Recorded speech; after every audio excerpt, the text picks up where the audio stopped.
Саламатсыздарбы? Бул Фаберлик приложениясы менен иштегенди үйрөнөбүз. Бул Фаберликти скачать этип алыңыздар Play Market'тен. Анан так профилди басып Вайтини басабыз. Анан данныйларды жазабыз. Бул номер телефона деп турбайбы үстүндө. Ушул жака логиниңерди жазасыздар. Так. Так.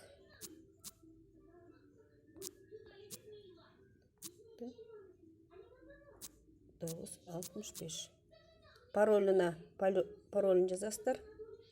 57. Так. Войти.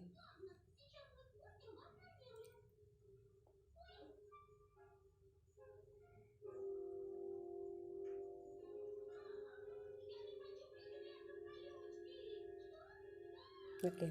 Ушинтип личный кабинетиңерге кирсеңиздер болот.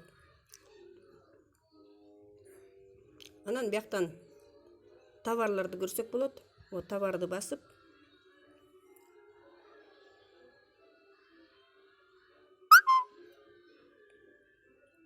Ушул жактан тандасаңар болот. Же болсо артикулун билсеңер, мынаяка артикулун жазып, заказ кылсаңар болот, корзинага салып. Ушинтип личный кабинетке киргенди үйрөнүңүздөр.